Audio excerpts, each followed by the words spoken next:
کہانی 7ویں صدی کی ہے۔ دمشق کے ایک بازار میں ایک دبلا پتلا لڑکا غلاموں کی قطار میں کھڑا تھا۔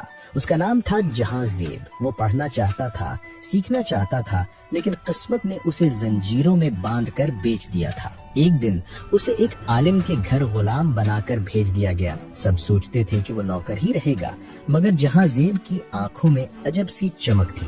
وہ راتوں کو چراغ کے نیچے بیٹھ کر استاد کی پھینکی ہوئی پرچیاں پڑھتا تھا۔ کبھی الفاظ سمجھ آتے، کبھی نہیں، لیکن اس کا جنون کسی دیوار سے نہیں رکتا تھا۔ آہستہ آہستہ استاد نے نوٹ کیا کہ یہ لڑکا غیر معمولی ہے۔ اس نے جہاں زیب کو پڑھانا شروع کر دیا۔